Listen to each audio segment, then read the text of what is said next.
começo do ano, o presidente dos Estados Unidos, Donald Trump, decidiu iniciar uma guerra comercial contra a China. O alvo principal é o desrespeito dos chineses às regras da Organização Mundial do Comércio sobre a propriedade industrial, que atinge diretamente as empresas norte-americanas, e também o déficit da balança comercial entre os dois países. Mas sobrou para todo lado, e hoje é Trump contra o mundo. Para o Brasil, vieram as sobretaxas para as exportações de alumínio e aço, produto que os norte-americanos são o nosso maior comprador. Para clarear um pouco o tema, recebemos na agenda de hoje o professor de Economia Internacional da Universidade de Brasília, Flávio Tosi. Professor Flávio, muito obrigada pela sua presença aqui no Agenda Econômica. Então, sobrou para o Brasil, está o mundo inteiro. Então, vamos começar pelo Brasil, né? A gente tem os Estados Unidos, são o nosso segundo maior parceiro comercial, foram suplantados apenas pela China, né? Como é que fica nesse momento, já que eles são, assim, um terço do nosso aço exportado é exportado para os Estados Unidos? Como é que ficamos nessa situação? Como fica a indústria brasileira? Bom, muito obrigado pelo convite. Isso trará efeitos macroeconômicos e microeconômicos para a economia brasileira. No nível microeconômico, né, as indústrias do aço e do alumínio vão ser diretamente afetadas porque tende a reduzir a exportação, logo reduz a produção industrial desses produtos. No âmbito microeconômico, o que pode acontecer? Né? Pode acontecer e tende a acontecer que, apesar da produção industrial desses produtos aumentarem nos Estados Unidos, em função da proteção, né, outros setores vão ser prejudicados, porque a gente está falando de insumos muito básicos, né, que são utilizados em vários processos produtivos. Isso tende a prejudicar outros setores que vão reduzir a sua demanda, por conta do preço que vai elevar, né? A proteção faz isso com os preços. Isso lá nos Estados Unidos? Nos Estados Unidos. Isso pode ter uma pressão inflacionária nos Estados Unidos, que pode levar os Estados Unidos a aumentar a taxa de juros de novo. Porque a gente tem que pensar que isso não está acontecendo só com aço. Sobrou para a gente alumínio e aço, mas isso está acontecendo com o mundo inteiro, com a União Europeia, que já estrelou por conta dos carros também, né? Sim, sim. Então essa possível elevação de preço nos Estados Unidos, o Federal Reserve pode responder com o aumento da taxa de juros internacional, né, da taxa de juros americana. E a exemplo do que aconteceu recentemente, né, os dólares fogem do país, isso tende a provocar uma depreciação do nosso câmbio, né. Tem o repasse do câmbio para os nossos preços, para a nossa inflação. E o nosso Banco Central pode querer também aumentar a taxa de juros nossa aqui e frear um crescimento econômico que ainda é pífio, né? E, de certa forma, colocar um freio na nossa economia que já anda a passos bem lentos, no caso. Né? Isso, de certa forma, já aconteceu aí, né, nos meses de maio e junho, e mesmo julho, quando o Banco Central, que se esperava que derrubasse a taxa de juros, a taxa Selic, não derrubou, manteve. Então, o senhor acha que isso pode, inclusive, fazer com que se eleve a taxa de juros no Brasil? Pode, se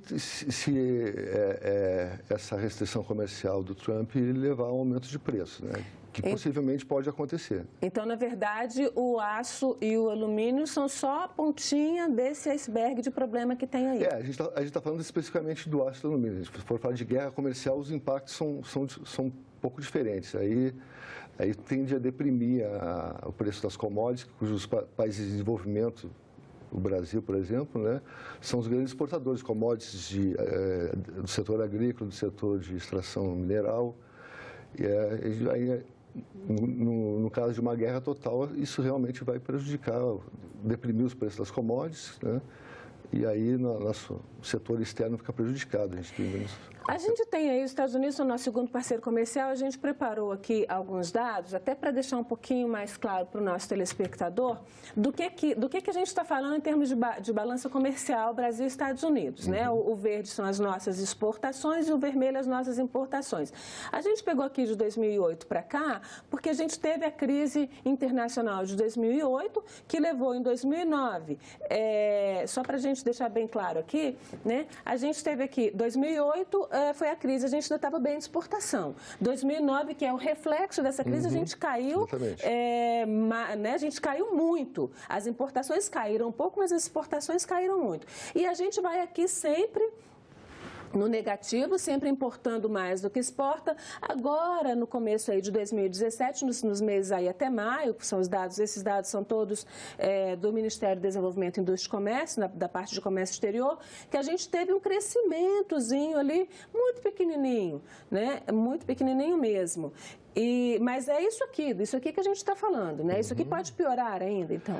Então, a gente observa um recorrente déficit na balança comercial do Brasil com os Estados Unidos e no finalzinho aqui, infelizmente, a gente tem um superávit e talvez tenha sido esse superávit que tenha provocado essa reação do Trump com relação ao Brasil também, né? Ele olhou quem é superavitário com os Estados Unidos. A China que apresenta o maior superávit, em torno de 375 bilhões de dólares, né? Portanto, é o principal alvo, né? Mas os países que têm superávit comercial tendem a sofrer algum tipo de restrição, né? Inclusive, nessa questão, quando a gente fala aí do que sobrou para nós, aço e alumínio, ele sobretaxou também os carros, os fabricantes de carros europeus que estão nos Estados Unidos, as marcas europeias que estão nos Estados Unidos também. Embora eles estejam lá, estejam fabricando lá, mas ele está sobretaxando, porque ele diz que tem aí a ver com as marcas, tem que priorizar as marcas norte-americanas. Né? Como é que o senhor vê isso? Porque isso termina, que o senhor falou no começo, isso termina tendo algum impacto também no mercado interno norte-americano.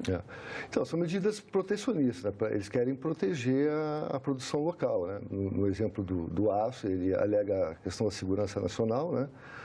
Principalmente que o aço é utilizado para a fabricação de armas e além da questão do aço, né, dos automóveis também. Enfim, é proteger o mercado interno, principalmente os mercados menos competitivos, aqueles que não têm competitividade perante, por exemplo, os carros americanos são mais caros que os carros europeus, né? Então, ele quer proteger essa indústria. Isso vem de pressões, né, dos próprios... dos próprios industriais norte-americanos. Exatamente. Essa coisa, então, de proteção do mercado interno, que já se falou muito no Brasil, dos governos brasileiros protegerem um pouco mais, né? A partir daquela abertura total que teve aí no começo da década de 1990. Mas, de novo, em 2011, 2010, se falou em proteção do mercado internacional. Isso, nesse sistema comercial mundial integrado hoje, não funciona? Como é que é? Então, a proteção ela só é boa para os setores protegidos, né? Os outros setores geralmente perdem com a proteção. Os setores menos competitivos, os que têm um índice de produtividade menor, são os mais beneficiados. Eu sempre costumo falar para os meus alunos de economia internacional que uma tarifa de importação ela é ao mesmo tempo um subsídio e um imposto para o consumidor. É um subsídio na medida que coloca empresas menos competitivas no mercado, né, que não tem um preço, não poderia oferecer o produto a um preço competitivo. Então, essas empresas acabam entrando no mercado e acabam prejudicando setores mais competitivos, né, que, no caso de uma guerra comercial, tem a retaliação dos outros países, né, como a China está ameaçando a retaliação, e são os setores prejudicados. Por isso que eu falei no começo que, apesar do setor de aço e alumínio aumentar a produção nos Estados Unidos, os outros setores tendem a sofrer uma depressão, né? A União Europeia também já retaliou, né? Já decidiu colocar uma sobretaxa em vários produtos norte-americanos. Motos americanas, a Harley-Davidson, jeans, os produtos... Em que os Estados Unidos ainda são um concorrente forte no comércio, né? A gente tem um outro gráfico que eu queria que o senhor comentasse um pouquinho para nós, que é a corrente de comércio Brasil e Estados Unidos, que é um pouco a sequência daquele outro, né? Que mostra aí, detalha um pouquinho aquele período do fim do outro gráfico, que é janeiro a maio. A gente pegou para comparar janeiro a maio de 2017, onde a gente teve ainda o verdinho, é o nosso saldo, a gente teve um saldo positivo, né? E agora, de janeiro a maio de 2018, né, onde a gente tem um saldo negativo. Como é que fica isso aí? A gente, então, já está entrando de novo num processo de ter importações maiores. E o senhor acha que o Brasil tem aqui algum espaço para retaliar também nos Estados Unidos? Já que a gente está importando mais, a gente deixar cortar algumas importações? Vai ocorrer uma retaliação natural, que é a questão que o Brasil importa muito coco de minério de ferro, que ele usa justamente para produzir aço. O carvão, como se chama popularmente, né? O carvão de... Carvão, desculpa. E, então, vai ser uma retaliação natural. Se a indústria de aço, por exemplo, minguar no Brasil, né, diminuir a produção, a gente vai acabar importando menos esse produto dos Estados Unidos por conta dessa restrição que eles impuseram. Eu estava vendo um dado de 2017, o Brasil exportou 2 bilhões e 600 milhões de dólares em aço para os Estados Unidos, mas, em compensação, importou 1 bilhão só em carvão mineral, que é o coco de minério de ferro que o senhor falou.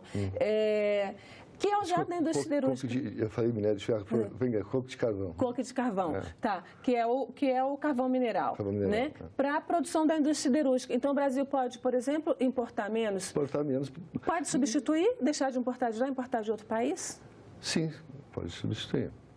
O senhor falou também em algum momento da questão aí do preço das commodities, que o preço das commodities pode cair, né? Quando a gente dá uma olhada no geral, a China é hoje o nosso, em termos de commodities, a China é o nosso maior comprador, mas compra também muito dos Estados Unidos, né? Compra principalmente muita soja dos Estados Unidos. Pode abrir a retaliação da China contra os Estados Unidos, pode abrir espaço para o Brasil exportar mais soja, mais commodities, principalmente da agroindústria, para a China? Então, depende do desfecho dessa possível guerra, né? Um desfecho pouco desejável para o Brasil é um acordo, né, entre os Estados Unidos e a China, porque, na minha opinião, um dos objetivos dessas ameaças, dessa atitude do Trump, é abrir mercados para os produtos americanos, né? E os Estados Unidos são o maior concorrente do Brasil, principalmente nessa área de commodities agrícolas, commodities, outros minerais também. Então, pode acontecer que a China possa importar mais esses produtos dos Estados Unidos por conta dessa situação, e o Brasil acaba perdendo o mercado, né? E assim, em umas situações de restrições ao comércio, né, os mercados ficam menores, né? Então, todo mundo que tem as suas exportações restringidas para os Estados Unidos vão procurar outros mercados, não somente o Brasil. Não somente o Brasil. Ou seja, vai aumentar a oferta no mercado e isso tende a deprimir o preço dos commodities. Aumenta a oferta para todo mundo. Então, num primeiro momento, alguns podem lucrar, nós podemos lucrar, mas depois cai para todo mundo. Eu estava olhando um levantamento da Confederação Nacional da Indústria, que eles fizeram um levantamento desses produtos da lista que os Estados Unidos está sobretaxando a China, né? Eu tenho esse dado aqui. Eles colocam como... Enquanto o senhor procura os seus dados, vamos mostrar aqui também o que é mais importante no comércio Brasil-Estados Unidos. Também pegando esse pedacinho do começo do ano, o Brasil exportou esse ano, né, ferro e aço. Assim, é muito mais do que isso, mas esses são os 4 maiores itens, né, na tabela de exportação e importação. Ferro e aço, 8%, petróleo, aviões e celulose. E importou diesel, carvão, né, que é o carvão para produzir o nosso ferro e aço, etanol, incrível que pareça, a gente está comprando etanol norte-americano, e gasolina, né, que a gente está importando, que a Petrobras, né, com a crise aí, diminuiu a produção, a gente está importando muito dos Estados Unidos. Agora, quando a gente pega aqui nessa taxa aviões, isso é uma coisa meio periódica, a gente não tem um comércio muito grande com eles de aviões, né? E agora, recentemente, tem esse processo aí de venda de parte da Embraer, na verdade, de venda da Embraer para a Boeing. Essa guerra, essa coisa pode afetar essa transação e também pode prejudicar as exportações, por exemplo, da Embraer para a China. Os Estados Unidos podem decidir, os novos parceiros, os novos donos da Embraer, a Boeing, podem dizer, não vamos vender avião para a China, não? Isso pode afetar, por exemplo, a Embraer? Eu acho que no momento que os Estados Unidos estão impondo barreiras, né, o fato da Embraer estar associada a uma empresa americana, acho que tende até ajudar as exportações do Brasil para isso. E ainda mais para os Estados Unidos. Para os Estados Unidos, certo. E os Estados Unidos, entre os produtos que já estão taxados, né, partes de aviões, né, isso pode acabar aumentando o mercado para o Brasil No mercado norte-americano? No mercado norte-americano. Apesar da sobretaxa? Apesar da sobretaxa, Tá. Você estava falando dos dados da Confederação Nacional da Indústria. Sim. Então, o levantamento feito pela CNI, né, os Estados Unidos impôs tarifa sobre 560 produtos. Desses 560 produtos, né, o Brasil ele exporta 133 produtos. Então, isso aí é uma janela de oportunidade, né? Por exemplo, máquinas, ferramentas, chassis com motores para automóveis, ônibus, micro-ônibus, tratores, aeronaves, fertilizantes, plásticos e produtos químicos. Mas esse estudo da CNI diz, inclusive, que essa guerra pode ser boa para o Brasil. Pode ser boa. Então, como eu falei, né, tem um efeito mais de curto prazo, que depende também, porque ela é boa para o Brasil e é boa para outros produtores que competem no mercado internacional. Então, vai depender da habilidade, né, dos acordos que o Brasil fizer para conquistar esses mercados, né? A China, por exemplo, vai taxar 382 produtos, o Brasil exporta 195 desses produtos. Quais são os principais desses? Frutas, peixes, crustáceos, automóveis e cereais, basicamente soja também, né? Agora, quando a gente fala desses produtos aí, tem outros tipos de barreira que hoje a gente não está falando muito, mas que são muito comuns e que a gente vê muita reclamação dos produtores brasileiros, como, por exemplo, produtores de carne, né? Reclamam muito de barreiras, que são barreiras comerciais, mas que são chamadas oficialmente de barreiras sanitárias, né? E os Estados Unidos impõem muita barreira sanitária à carne brasileira, a China já impôs também, a Europa impõe. Nessa área aí, o senhor acha que tem espaço para a gente? Então, eu li uma reportagem que o nosso setor de carnes não é tão competitivo como outros setores, né? Que a gente tem mais, como, por exemplo, os commodities agrícolas. O exemplo, por exemplo, a União Europeia, né, essas barreiras fitossanitárias, que a gente chama de barreiras não tarifárias, né, que são procedimentos que acabam barrando as importações ou diminuindo o fluxo de importações, né? Por exemplo, a carne, que recentemente a Europa, por conta dessa questão da corrupção no setor de carne no Brasil, né, ela impôs mais restrições para a carne brasileira. Então, se a carne fosse exportada in natura, né, sem nenhum processamento, eles fazem um exame de uma bactéria, vai detectar uma bactéria. Se a carne já foi um pouquinho processada, eles fazem exame de mais de 1000 bactérias. Ou seja, eles não querem valor agregado no nosso produto. Eles querem gerar empregos no país deles, né? Eles querem gerar lá e não aqui, porque se a carne é processada, gera emprego aqui. Gera emprego. Professor, de certa forma, o que a gente está vendo Trump, um político de direita, quase extrema-direita, nos Estados Unidos. Na Europa, a Inglaterra saindo da União Europeia também com um governo de direita. Governos de direita subindo em outros países também da Europa continental. Na Holanda quase. Na Holanda quase foi. O senhor acha, então, que aquele sonho do mundo sem barreiras, né, do livre comércio, está indo por água abaixo? O que está acontecendo? Eu não diria indo por água abaixo, eu diria que a gente está dando passos atrás, está retrocedendo, né? Desde a Segunda Guerra Mundial, a própria criação do GATT, depois da OMC, né, vem no intuito de abrir as economias. Isso beneficia a questão da paz mundial, porque quanto mais integrados os países, mais interesses os estrangeiros têm dentro do país, então esses interesses acabam ajudando a manter a paz. Então, acho que esse movimento de abertura comercial após a Segunda Guerra Mundial vem no sentido de fortificar essas relações de paz entre os países. Isso aí pode estar sendo um passo atrás, né? Mas o Trump não está muito preocupado com paz, não, né? Ele quer mais fomentar a indústria bélica. O cenário mais pessimista de todos, né? Uma guerra comercial total e, poxa... Aí é guerra mesmo, né? Aí os países muito fechados, as tensões bélicas podem ocorrer também. Agora, a gente tem de outro lado, quer dizer, o extremismo de direita está crescendo, mas a gente tem algumas luzes surgindo aí também, né? O primeiro-ministro canadense recentemente falou em um evento multilateral aqui na América do Sul, falou exatamente o contrário, né, do que está pregando o Trump. Ele disse, olha só, a gente tem de se fortalecer, a gente tem de se abrir. Então, nós, vizinhos das Américas, né, e aí ele falou das Américas, ele estava na América do Sul, a gente tem de se fortalecer. O senhor acha que o Brasil, como o cabeça do Mercosul, poderia liderar um processo de fortalecimento até do Mercosul, que anda também em petição de miséria? Então, o Mercosul, ele está, como tu falou, petição de miséria, né?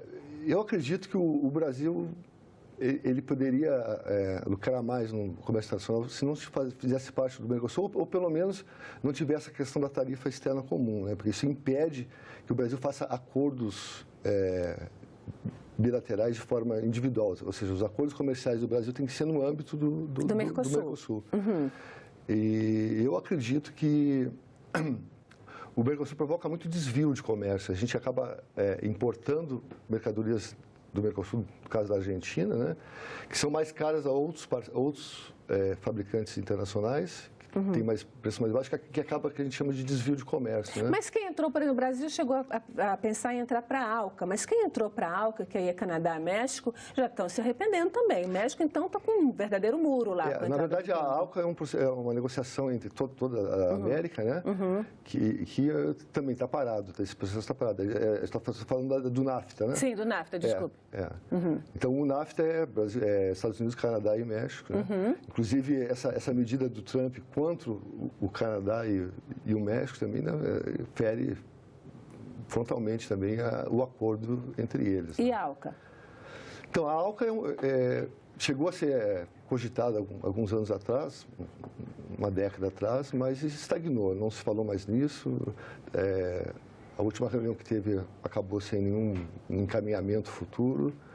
Está em stand-by, digamos assim. Né? Tá, vamos voltar um pouquinho para o Mercosul. O senhor falou que o Brasil termina, às vezes, sendo prejudicado. E eu me lembro, porque eu estava em Assunção quando o Tratado do Mercosul foi assinado. 91, né? Pois é, 1992, tem bastante tempo, 92. Né? Que os diplomatas norte-americanos, os diplomatas brasileiros que conduziam o processo, alguns diziam, mas por que o Brasil tem que ceder desse tanto para incluir um país pequenininho como o Paraguai? E os outros, do outro lado, que defendiam também no Itamaraty, né, tinham dois grupos que defendiam, não, a gente tem que incluir sim para fortalecer a nossa vizinhança, porque se estiver todo mundo forte aqui ao redor, a gente tem o desenvolvimento do continente e a gente precisa de um continente forte por questões até de estratégia, né, de geopolítica. O senhor acha, então, que não é bem assim? Eu acho que o interesse do Brasil é mais político, né? Ele quer ser um líder nessa região Queria, pelo menos, né? Queria. Mas realmente o comércio, no meu entender, ele seria mais benéfico para o Brasil se os acordos fossem feitos não no âmbito do Mercosul. Seria um Brexit, a saída do Brasil do Mercosul, mas eu acho que é pouco provável que isso ocorra. Vamos falar um pouquinho de gente. A gente já falou aí de Mercosul, tem um acordo de trânsito de trabalhadores no Mercosul, né, por conta disso, e tem alguns acordos de trânsito, por exemplo, acordo de trânsito do Brasil com Portugal, por ser ex-colônia e tal, e a gente sabe que a Europa hoje, um dos grandes pesos da economia da Europa é o turismo, né, e eles começaram a falar agora em impor taxas para turistas, quer dizer, ficar mais caro para quem quiser ir do Brasil para a Europa, de qualquer país para a Europa. O que o senhor acha disso? Impor taxas para turistas? Isso. Se você pagar um impostinho a mais para poder entrar, para passear, para gastar seu dinheiro lá, você vai ter que pagar um pouquinho mais. Olha, eu não vejo como isso pode beneficiar a União Europeia. Na verdade, o turismo traz recursos, traz divisas também, né? Que seria no setor de serviços do balanço de pagamentos. Eu acho que o grande problema da Europa hoje é a questão da migração, né, que existe lá. Os trabalhadores dos países mais pobres migrando para os países mais ricos, acho que esse seria o grande problema. Então, acho que na questão do turismo, poxa, Eu acho um tiro no pé, né? Porque barrar turismo está dizendo, não, eles vão perder divisa. Divisas não venham para o país, né? Tá. Vamos falar um pouquinho então dessa questão da migração. Ninguém sai da sua casa para uma outra casa, para procurar uma outra casa que não sabe se existe, por simples gosto. Sai porque não tem onde morar, não tem onde comer, não tem onde trabalhar. Como é que o senhor vê salários muito baixos, né? A gente teve aí no 2010 uma queda grande da migração de brasileiros para os Estados Unidos, para a Europa. Agora a gente já teve uma subida imensa, os brasileiros querendo ir trabalhar, nem que seja de garçom lá na Europa. Como é que o senhor vê esse momento do mundo e essas barreiras? Porque também o que se diz muito nos Estados Unidos não vamos deixar esses latinos entrarem aqui não, porque eles estão roubando nossos empregos, mesmo que seja de faxineiro. Sim, a mão de obra nos Estados Unidos é cara, né? Isso acaba incentivando a migração. Essas diferenças salariais é o que move a migração. No caso dos trabalhadores brasileiros indo trabalhar, justamente em busca de salários melhores e viver num ambiente melhor também. Aqui no Brasil tem muita violência, alguns fogem para outros países para fugir da violência. Eu estava comentando com um motorista que me trouxe aqui, que ele estava falando que aqui no Brasil, se a pessoa é roubada porque, no modo vulgar dizer, eles dão muito mole, né? As pessoas são roubadas porque dão mole. Poxa, é um lugar que tu é roubado, né? E tu é ocupado ainda, né? Poxa, eu vivi um ano na Europa e, poxa, a gente vive com tranquilidade. Lá no início, até eu andava com a mochila, sempre cuidando da mochila. Depois eu relaxei, porque eu vi que não tinha esse problema, né? Então, as pessoas fogem, né, dos seus países de origem por questões salariais, questões de violência, questões de perseguição política, enfim.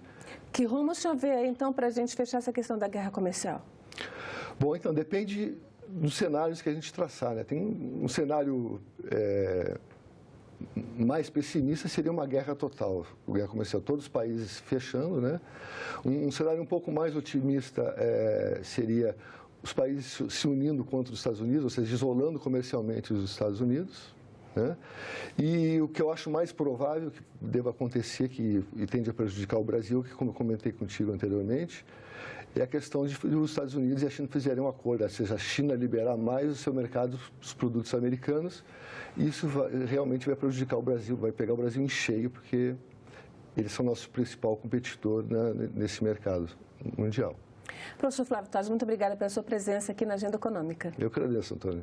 E agradeço também a você que nos acompanhou até aqui. Se quiser rever este programa ou indicar para alguém, acesse nossa página na internet, senado.leg.br/TV, ou o canal da TV no YouTube, youtube.com/TV Senado. Fale com a gente pelo e-mail agendaeconomica@senado.leg.br. Até o próximo programa.